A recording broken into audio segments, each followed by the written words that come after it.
I think a lot of people don't understand. They think of marketing as just selling things. They just think of it as like I want it's transactional instead of emotional. And so I think when it comes to marketing, you've got to get into the emotional side of things and not just the transactional side of things. You're watching the Marketing Misfits with Norm Farrar and Kevin King. Senor, or should I say, Monsieur Farrar. That, your Italian is doing awesome. I can't say it in French. I should be able to say a few words in French now because I was talking to the elevator in Montreal. Every time you get out of the elevator, when we were recently in Montreal, you're like, you said you had got a little chuckle because you're like, Kevin, what the heck are you doing? You'd leave the elevator, go to your room, and I continue up, and the thing would say some bunch of stuff in French, and I'd just be like, yes, that's right, yes, merci, merci, Yep, merci. yep. How are you saying? And you're like, what the hell are you saying? Talking to the elevator. Hey, just wait. One day it'll be, what floor are you going on, sir? Yeah, that was interesting in Montreal, though. We were just recently in Montreal together doing some work and having some meetings, and of course smoking some cigars until closing down the bar as usual. 4 a.m. 3, 4 in the morning, and then going and grabbing. What was that one night we smoked until 3, and then we went and grabbed fresh bagels. Like there's this From famous a wood bagel oven. place. Yeah. Yeah, it's these wood oven bagels. And your son Hayden was like, "Yeah, there's this place that's 24 hours, and it's like in some neighborhood. You go in there, and you can barely walk into the place because there's stacks and stacks of bagels on carts, ready to roll out to trucks or something to go to all the local places for breakfast. But go in there and you get a fresh bagel for like $1. It was really cool. Yeah, and they were good too, and they were warm, so even better. But that Yeah, just goes to show you, I mean, this place has been around for years. I forget when they opened up. And they're open up 24 hours. People, and when we were in there, I think that was, by the time we got there, it was about 3:30 in the morning. And there were people constantly coming and going. yeah. There's a bunch of people in there. Yeah. I mean, yeah. There's a line behind us, and then when we were waiting to get waiting for the Uber, there's a bunch more people coming in. Yeah. So this was like a destination place. It was cool. It's one of those historical kind of like you've got something when people are going to drive out of the way, because this wasn't like in a shopping mall. This No. wasn't like in a prime location somewhere on a corner where everybody's just getting out of the clubs and passing by. This was like down a residential street almost, and kind of just stuck there. You had to make a destination to. I mean, it wasn't far away, but you had to actually make it a purposeful destination to go there. Yeah. And we did that with pizza, and we did that with everything else. Even hot dogs. Freaking guy on a skateboard. I know. Freaking, we order some Uber Eats, and it takes like 2 hours. And then we're looking at the Uber Eats app, and it's like the vehicle's barely moving. And we're like, damn, this guy must be on a skateboard or on a bicycle or something. It turns out he's in a car. I don't know what he was doing. And he kept making wrong turns. Like you'd see it on the Uber app, and it's like it showed you the direction of the little line from where he's at to our place, and then all of a sudden he'd be going off down some other side street, and then turning back around. But it was good. It was good. Yeah. So Montreal in general, we talk about marketing and being able to do this on a regular basis. So I've flown down to Austin. You've flown up here and I didn't say down there, up here to Toronto, Montreal, like wherever we can, we try to meet and spend a few hours or days talking about building a business. So you have to do it. And it took us, I remember when we were up here, it took us at least a day just for the branding. We really thought it out, and everybody we've showed the branding to our new company is just, wow, this is fantastic. I mean, we nailed it. We nailed, how each of our logos They're very similar to one another, but they're just different enough that you can see what we're doing in each one of the logos. But What even Norm's going, talking about, for those of you, you're like, what the heck's Norm talking about? He's talking about Dragonfish Communications. So right? Dragonfish Communications is a new company that Norm and I will be formally announcing in January. I think it's January 22nd. You heard it here first. That's right. You heard it here first because you're a Misfits listener. We'll be announcing it on a webinar. I can't remember the exact date. It's the 22nd or 25th or something like that. Or January. You'll hear us be pushing it soon. But we're announcing it, and it's got 6 different silos in it. So it's a pretty complicated, complex business that we're doing. And we've been working on this for over a year and got really serious towards the end of July. So it's just much more effective, we find. You hear all this back to office stuff and everybody working remote and people complaining about going back to office. But there's something about working together. So I see why Elon is going to make government workers come back to the office, and if they don't want to, they can take the high road and get out. Or why Apple's doing it, because there is something about that human connection, that human being together. Because Norm and I can have meetings on Zoom, but it's just not the same as sitting there, flesh and blood. I smell the aura of Norm's beard oil, drifting through the air. It's just not the same as sharing a Coke Zero with somebody.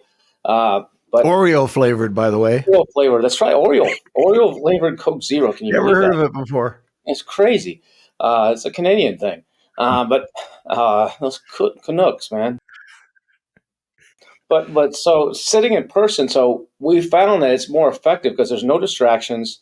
There's no, it's just different. So I've been to Norm's house. He's come to my house.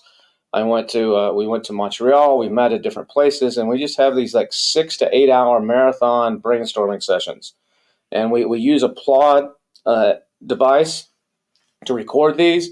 So it makes really complex notes, AI device that actually records everything we say, and it's really really cool. And then we brainstorm. And so one of the things that we were working on, like Norm just said, was the branding, and that was actually more than a day. I think it was 2 days. We spent a lot of time, like probably Yeah. 30 collectively 30 40 hours between the two of us. And then we've come back to it a few times and made some modifications, but just on the branding side and nailing the message of, you'll see when we announce this, there's 6 divisions, each has a one-word name. And then what does that name mean? And then how do they tie together? And what's the look and the feel? And that's important. Now, a quick word from our sponsor, Levanta. Hey, Kevin, tell us a little bit about it. That's right, Amazon sellers. Do you want to skyrocket your sales and boost your organic rankings? Meet Levanta, Norm and I's secret weapon for driving high-quality external traffic straight to our Amazon storefronts using affiliate marketing.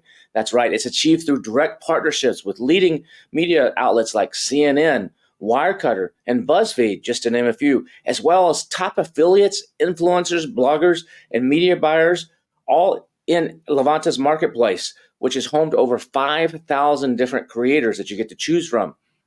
So are you ready to elevate your business? Visit get.levanta.io/misfits. That's get.levanta, LEVANTA.io/misfits, and book a call, and you'll get up to 20% off Levanta's gold plan today. That's get.levanta.io/misfits. Yeah, a lot of people, especially if they're e-com sellers, a lot of smaller e-com sellers just getting in the game, they think that they can go to just a graphic artist and, okay, I'm going to pay $50, or I'll put up a reverse bid in, one of the apps, and all of a sudden it comes back. You know what? You'll get some good logo design, but if you really want corporate identity, if you really want that brand to pop, you need some thought behind it. There's a reason why good branding companies, and I'm not talking crazy expensive, Fortune 500, the ones that deal with Fortune 500 companies, but a good quality branding company will charge anywhere from $5,000 to $25,000 to bring out this. And we did it. And just by doing that, I mean, you see the complexities of just for the logo. That's it. Just for the logo and how the brand and the brand story works with each logo. So they all got to talk. They all got to represent something. And when we launch it, people will understand what we're talking about. But the other thing about doing this, so a lot of people don't sit down and think about their marketing. I try to do that, at least once a week, sitting here kind of going, all right, what are we doing? How can we do this better? But once you're sitting there, we literally have 3 to 4 hour Zoom calls. We never achieve what we do when we're sitting together. And plus, it could be a lot of fun. So, even during our sessions, that's one thing. But going out and having a meal together, meeting like we did in Montreal, my son was able to join we met another person that we wanted to partner with, going out for cigars, experiencing the city. That's you can't do that over Zoom. No, it's a good mix. It gives you a good focus. But like you said on the branding, though, I mean, a lot of people just think of brand as a logo and a name, and those are important, but it goes way beyond that. A brand is a feel, and when it comes to marketing, I think a lot of people get this backwards. I think one of the things that I've been doing a presentation. I've done it a couple times now. It's gone over really well. I just recently did it in November at the Southern Seller Fest, which is an Amazon conference that was held in Singapore. And I had people come up afterwards that have seen me present several times, and they're like, Kevin, I just have to say, that was the best presentation I've ever seen you present. That was my favorite presentation. Now, I'm going to be giving a version of that presentation on a webinar December 12th online, but one of the things that I talk about in there is it's about the psychology of marketing. And I think a lot of people don't understand. They think of marketing as just selling things. They just think of it as like, it's transactional instead of emotional. And so I think when it comes to marketing, you've got to get into the emotional side of things and not just the transactional side of things. And that's why when it comes to brandings are emotions. Apple creates a feeling in someone. Why are some people Apple people and some people are Android people? And or why are some people PC and some people Apple?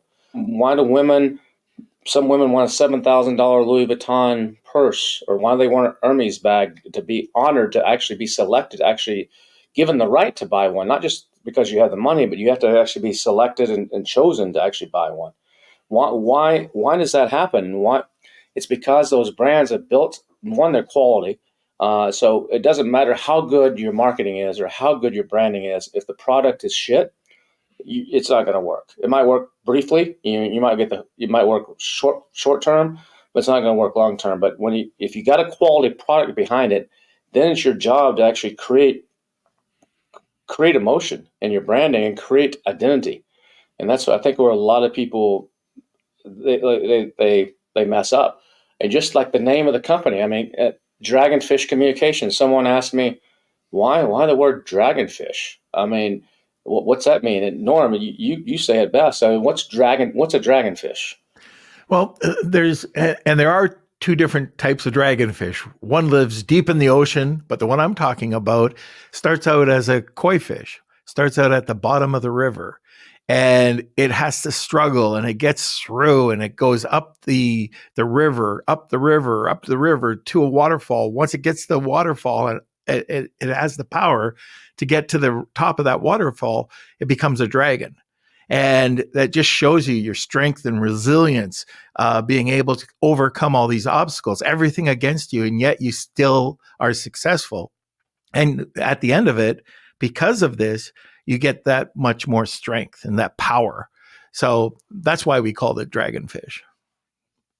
Well, you know what? We should actually make an animation like that and put that on the website. That's actually would be kind of cool, like a little cool. How about animation. you? Here's the animation. Kevin King swimming up the river, just as a little tadpole with your face. And as you go, you start to grow and grow. And then it's Kevin's face as a dragon at the end. a life breathing dragon. That could be cool. That could be cool. Yeah. But marketing. Yeah, I mean, example. I mean, it's not just a cool sounding name or something we just picked out of the dictionary. That it has meaning to it and has conjecture into what we're doing, as you'll see. But I think an interesting concept. This was first on I think it's George Mack on My First Million podcast actually came on. George is a British guy. If you don't follow him, I recommend you follow him. He has a good newsletter. I don't know the exact URL, but it's called you can Google, it's called the Ad Professor or the Professor of Ads. I think it's Ad Professor or Professor of Ads, but Google George Mack Ad Professor. You'll probably find it. And every week he sends out like 5 or 6 really good ads he's come across. These could be video ads. It could be a social media ad. It could be a billboard or something. And he analyzes them, and it's really good. But he came on the My First Million podcast, and he talked about an interesting concept that I think, we come from the Amazon world, and what most people or 99.9% of people teach is go find a product based on these tools like Helium-10 that has an opportunity, and then go source the product and fulfill that opportunity and fulfill that demand. Or it may not be demand, or it may be that someone's not properly filling the demand. You can step in and help fill that demand or fulfill it better. And he's like, no, that's the total wrong approach. That may work in the short term, but the approach you want to do is actually the opposite of that. You actually want to create your advertising before you choose your product. And it's an interesting concept. Actually, his words are advert, because that's the British way of saying it. Create the advert before you choose the product. So you find the pain point, you find the problem that somebody has, and then create the advertising around that. And then put the product in its place, and find the product that actually solves that pain point. And I think it's an interesting way of doing it, and it's more long term. And then if you're trying to get out of this like Amazon fishbowl, just being an Amazon seller, and create a true brand, I think that's something that you've got to do.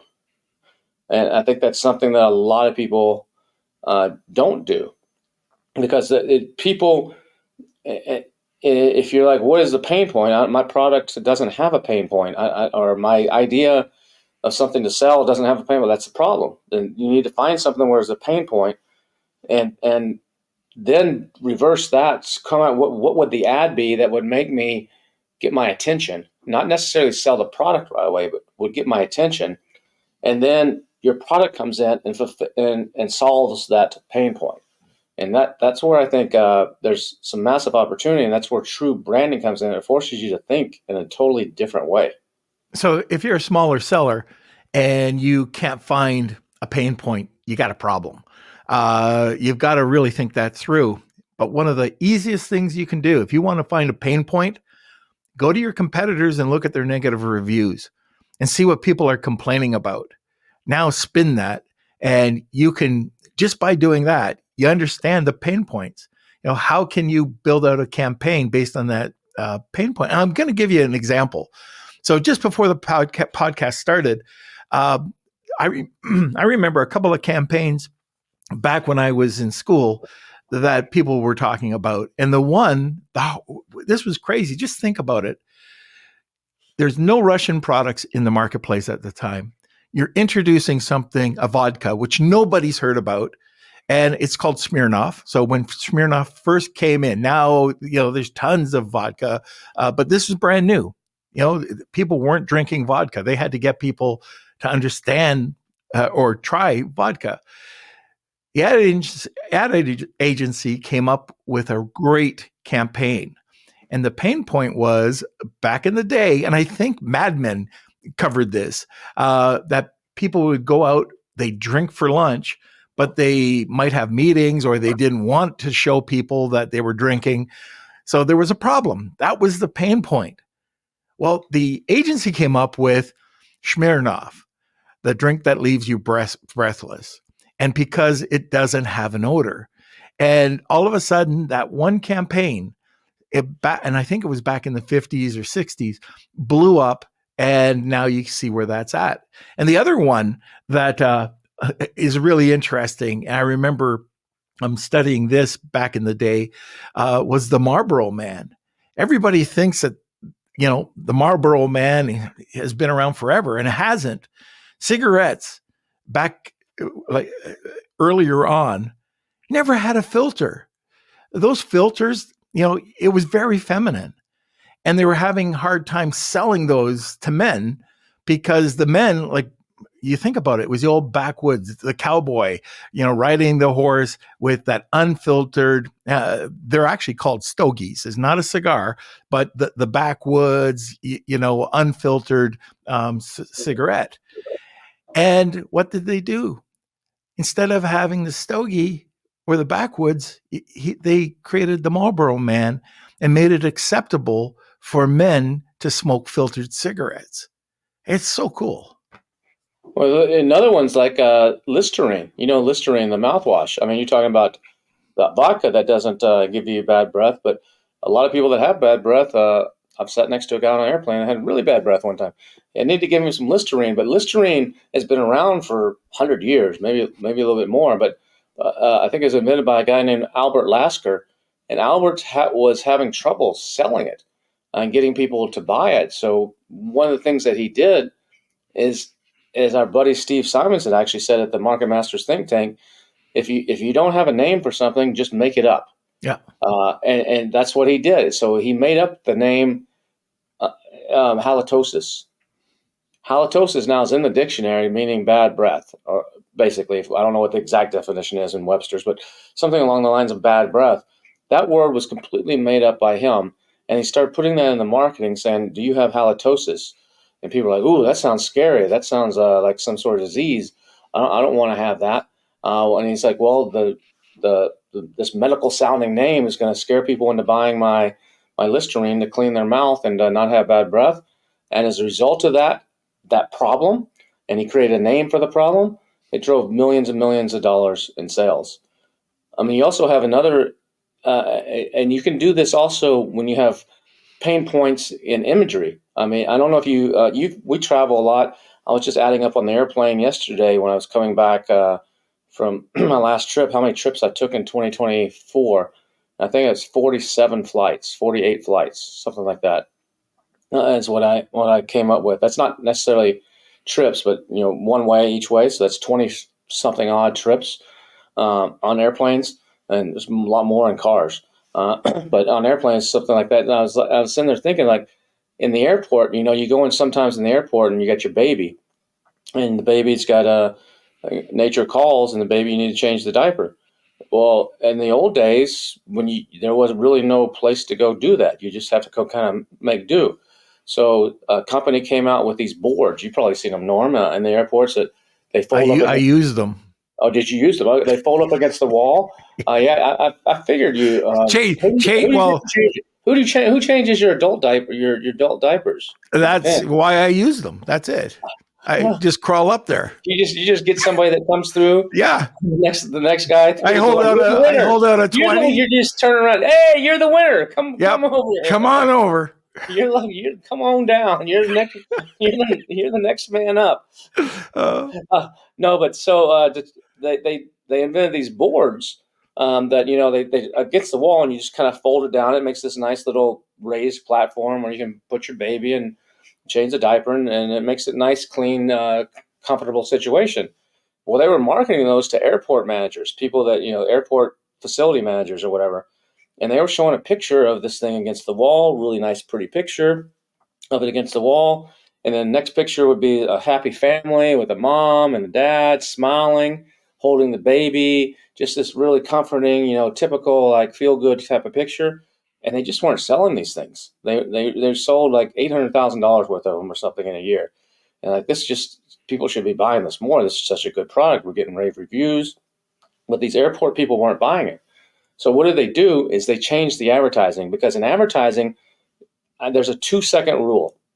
If you can get someone's attention in 2 seconds, not stop the scroll. People always say, well, you on TikTok Shop or YouTube or whatever, people are scrolling. You want to have something there, shaking your hands, or some sort of jolt or a bolt of lightning come just so whoa, what's that? And they stop. I'm not talking about that kind of 2-second thing. I'm talking about in 2 seconds, you see the ad or you see the video, and you know within 2 seconds, that's for me. And now a word from one of our sponsors, one of Norm and I's favorite tools, Stack Influence. Are you looking to quickly boost new Amazon product launches or scale up existing listings to reach first page positioning? The influencer platform Stack Influence can help. Stack Influence pushes high volume external traffic sales to Amazon listings using micro-influencers. And guess what? You only have to pay with your products. They've helped up-and-coming brands like Magic Spoon compete with Cheerios for top category positioning, while also helping Fortune 500 brands like Unilever launch their new products. Right now is the best time to get started with Stack Influence to crush it during this holiday season. That's right, Norm. Sign up today at stackinfluence.com or click the link in the video below and mention Misfits. That's right, Misfits, MISFITS, to get 10% off your first campaign. Head over to stackinfluence.com right now. If you can accomplish that, then you've mastered your marketing. And so what these guys did is they're like, what can we do that's a 2-second message? And 2 seconds, boom, you know exactly that you have to buy this product. So what they did is they took the baby, they threw it on they found the dirtiest toilet that they could find in an airport, dirtiest stall, toilet paper on the ground, someone pissed and missed the toilet, just, all kinds of stuff. And the only space to change the baby's diapers was on the ground. So you see a woman bent over with her baby on the ground in this nasty, dirty stall. And then I forget the exact tagline. There's a tagline on there. They did that. It started running that ads to all the airport directors saying basically, don't let this be your customers in your airport. Sold $800 million or some crazy number. Like it went way, maybe not quite eight. Yeah, I think over time, $800 million over time of these things. That's really good marketing where you tie into that emotional appeal, and you don't have to have a 5-part email series or 10 different ads or a 30-second commercial that you do it that quickly. And if you can get to that point on your products or on your solution that people are having a problem, and then you're the solution, that's where you have marketing gold. Yeah, 100% agree. If again, it's that pain point, right? If you could bring it out that, who wants to change your baby on a dirty, airport floor when you can have this? And I love talking about this stuff. This is, stuff from from 20, 30, 40 years ago that I learned, but it was really cool back then. And it's still cool now. Like just leveraging the germs on the floor. Well, when I was growing up, way, way back in the day, dinosaurs, but germs, it was an issue, but nothing like today, nothing at all. And like one of our family businesses involved with PPE, and we know that washing your hands or scrubbing your hands too often, it doesn't do that. You could be causing yourself an injustice. You could actually be breaking down your immunity system, and you can get sicker because you're doing it too often. And it's interesting because we talked about that in our family, but my wife at the time was a registered nurse, and she was talking about that, seeing people do this. But that was an evolution, because even back further in the 60s and the 70s, we weren't really concerned that much about germs. There might have been a few people, but nobody was. And then there was this product called Lysol. And what did they do? They made you afraid, a fear of germs. And they came out with a term called germ-free and a saying about that 99.9%, it'll kill 99% of germs. And all of a sudden, people are, we got to get Lysol. We got to get Lysol, to kill these germs. And it was just something they needed. Like Lysol was a no-name household cleaner. Do you know what they did before this?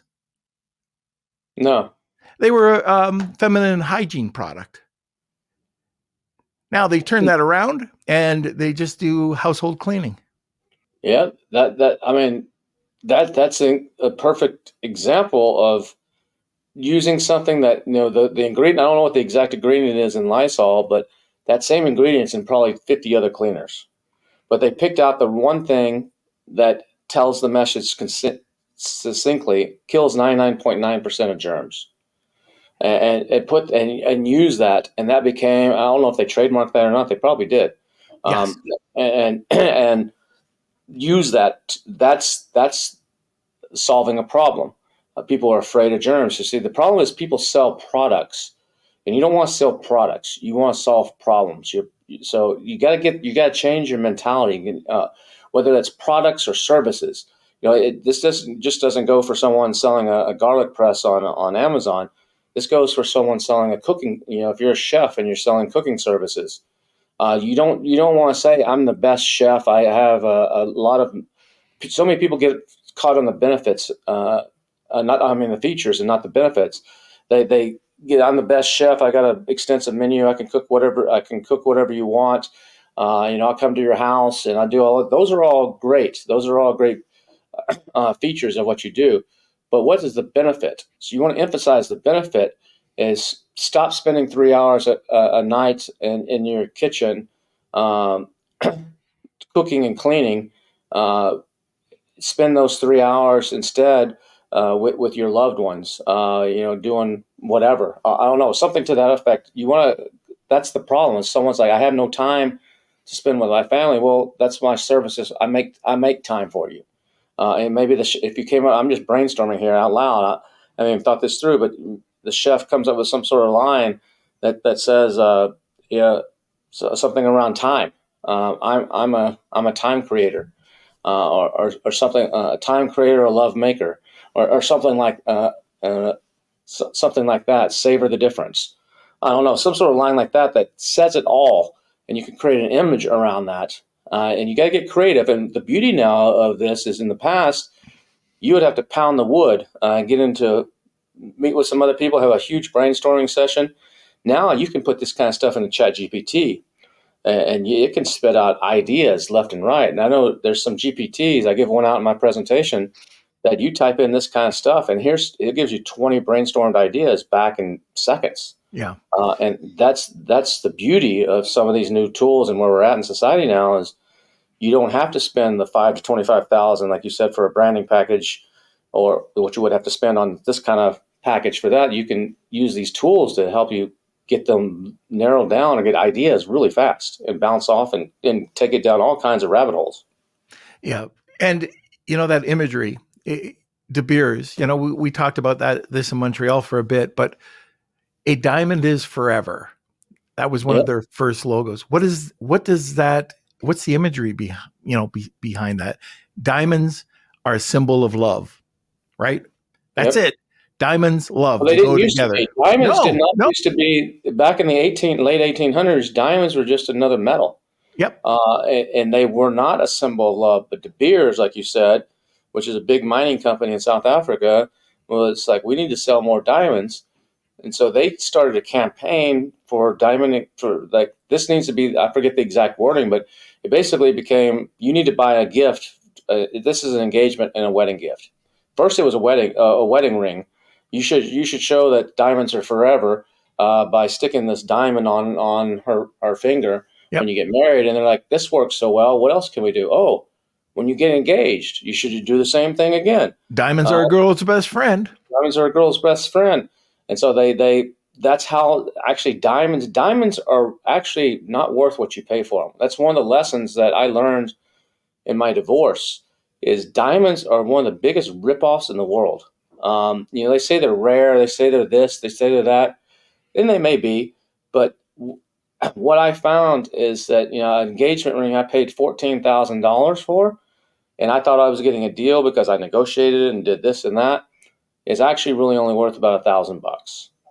The markup in diamonds and diamond jewelry is ridiculous. I used to spend a lot of money. $1,000 is what you got for it, right? That's $1,000 is what the value when I thought, I had over $100,000 worth of jewelry that I bought for my ex-wife, And we used to joke about, well, that's our rainy day fund. We have no money, at least we have, this jewelry that we can sell. And because they lead you to believe that diamonds actually hold their value, and they don't at all. They absolutely don't. Maybe if it's got a sentimental value because you passed it down from your great grandmother, okay, it holds value in your mind or in the family's mind. Or if it's a Super Bowl ring that Joe Namath wore or Peyton Manning wore, it has a perceived value because of them. But a typical piece of jewelry is worthless. You're better off buying fake diamonds and lab grown diamonds. If a girl wants a big diamond and wants a big piece of jewelry, just buy the fake stuff because nobody can tell the difference. Not a single person, unless they get it under a microscope, and nobody's going to take in your hand. I don't know the last time someone took your Connie's hand, Norm, and put it under a microscope. Let me see your diamond. They do that quite often. Oh, they're just checking on you. That's your reference check. Yes. Yeah. But nobody does that. So it doesn't. Don't waste your money. Do not waste your money. And so I went when we got divorced. I tried to sell the stuff, and you can take it to pawn shops. And you're not going to get much there. You could list it on eBay, and I probably could have gotten more money if I would have listed it on eBay and just waited it out until the right person came along. What about an auction? And so what I did is I actually went to the biggest jewelry auction place in the world that actually supplies all the dealers. And that's where all my research, they said, this is where you're going to get the best value. There's a company called The Real, Yep. which takes only name brand stuff. So anything that was Louis Vuitton or Versace or Valentina, I sent to them because that increased. I got value because of the brand associated with it. So someone was willing to pay more for this ring that's worth $100 just because it had a V on it for Versace. They pay $400 for it. But so I got what I could there. Still nothing close to what I paid. But then the rest of it is just a no name diamond or whatever from the local Diamonds Direct jewelry store somewhere. Those I put up onto this auction where it goes on this worldwide auction. This guy was all excited when I sent him pictures of everything, and they just don't go for any money. But that just goes to show you marketing. It's marketing. The diamond has a perceived value. It is a quality product when you get a diamond. Depending on the 4C, there's 4 C's to a diamond, and depending. So it's quality. It has a perceived value. It has an emotional connection. It does everything right. But at the end of the day, it's just a rock. Yeah. You're paying crazy price. And so I did this with The Real. I sold a bunch of stuff. And then I went to this auction place and sold what I could. At the end of the day, might have got $5,000, $6,000, $7,000 for all of this. For $100,000. For over $100,000 worth of stuff. And then I had some oddball stuff. It's like just random, wasn't name brand. It wasn't something that could go to this auction place. So I took that into a local jeweler here in Austin, where she'd done stuff for us in the past, like fix your watch and, fix a bracelet when it broke and that kind of stuff. I took it into her because I knew she bought stuff, and she's the owner of the company. And I said, what can you give me? So she's weighing it, putting it on the scale. This one's silver. This one's this one's that. All right, I'll give you $900 for this bag of just random stuff. I'm like, all right, that's worth. I'm never going to use this stuff again. We'll never use this stuff again. Give me the $900. I said, what are you going to turn around and sell this for? She said, I'll double my money. So I'll get $1,800 on the market for it. I'm like, so this stuff really is insanely marked up. She said, oh yeah. She started to explain to me like the whole way the whole system works and how the diamond stores and the mall work and like the whole thing. I'm like, holy freaking cow, I'm in the wrong business. But the point of this whole long story is to show you it's marketing. And what Norm brought up with De Beers, it's marketing. People will perceive the value to what you market, how you market to them.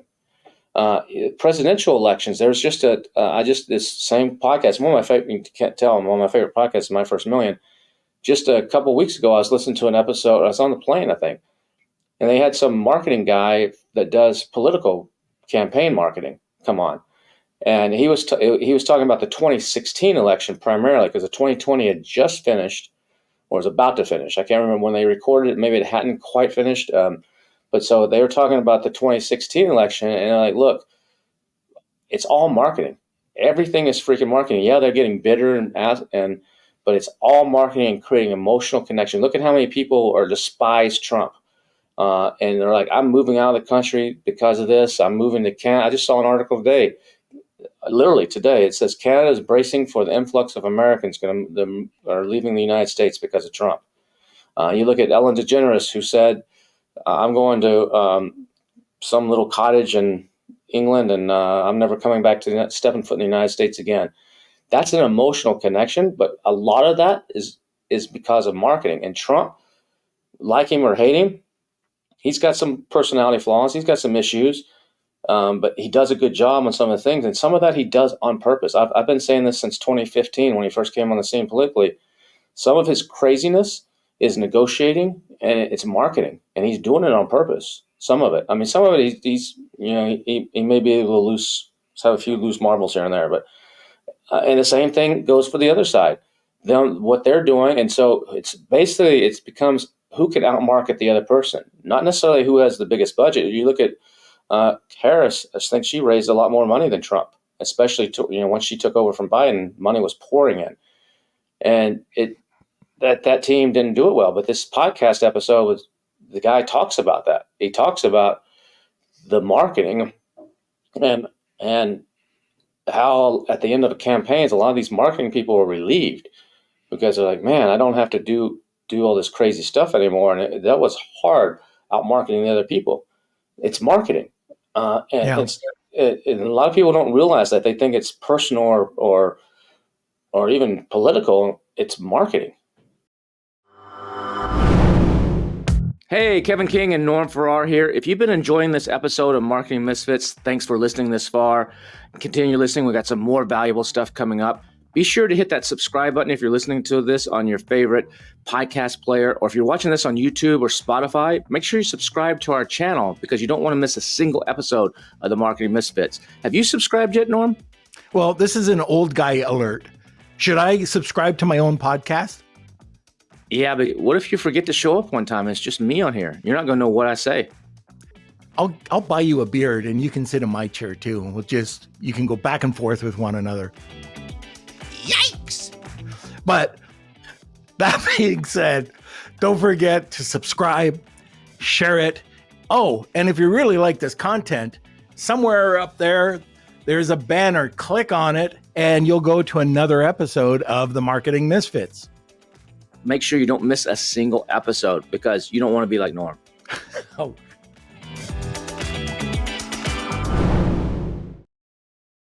So I guess, this episode, in case you haven't heard, it's about marketing. And we're down to about the last minute or so, Kev. There's one thing, by the way, that I learned today. The thing that stands out, like it could be a billboard in Times Square, is that you're a bit of a prick. You know why? Why? Because why the hell would you go to a pawn shop when you could have just said, hey, Norm, I got all this Louis Vuitton, blah, blah, blah, blah. What would Connie have done if I came home and said, here's this ring for you?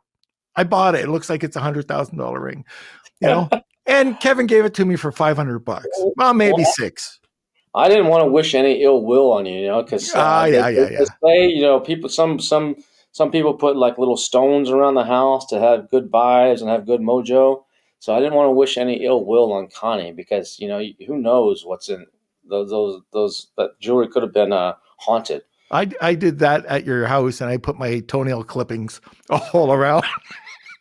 That's what that was. I was What the heck? I thought the dog was shedding its nails. No. It was my toenail clippings. Oh, that was you. Yeah. Oh my gosh. All the good juju or whatever you call it. all the good. Oh man. All right. We're at the end of this show. Kevin, why don't you wrap her up? Yeah. So I hope you got something from this. This is a little bit shorter than we normally do, but we just, sometimes we just like to talk about things. I could talk about this stuff all day long. I love talking about marketing. So does Norm. And hopefully you do too, because you listened to this whole episode to this point. So that means you like listening to marketing too. If that's the case, you need to make sure you hit that subscribe button. Either whether you're watching this on YouTube or whether you're listening to this on Apple or Spotify or one of the other big podcast platforms out there, make sure you hit that subscribe button. Also, share this with a friend. If you like this episode, just forward to them. Hey, you got to check this out. That's always great. And you can leave us a review too. If you want to go and put something in the comments and say, Norm, I would really like to see one of your toenails too. Please send me one. You can write that, or you can just say, they're on the real, by the way. Oh, they're on the real,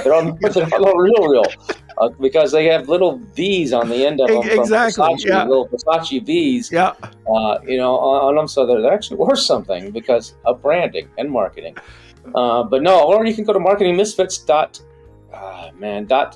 It's not .com. It's .co, right? .co? Yeah, exactly. .co. Marketingmisfits.co. Check out me and Norm in Times Square. And if I tell you what, the first person that can actually check out that picture, whether you find it on social media or you find it on marketingmisfits.co, screenshot it, send us a message to in at marketingmisfits.co? Yeah, yep. In at DFCI, in at marketingmisfits.co, and tell us the name of the cigars. What's the brand of cigars that Norm and I are holding, and we'll send you a free gift. The first person that actually does that, and emails in at marketingmisfits.co, not .com, .co, and says, here's a screenshot of the picture of Kevin and Norm on Times Square with the Marketing Misfits billboard behind us, and you correctly tell us the name of the cigar that we're both holding in our hand, you'll win a prize. That sounds fair. Perfect. And until then, if you're like, that's too much work, I don't care, I just want to listen to you guys, check us out again next Tuesday. So we'll be back with another episode then. Yeah. And if you're a misfit or you know a misfit, make sure you reach out. We'd always like knowing these misfits that are out there. That's all we got for you this week. All right, everybody. See ya. See you later.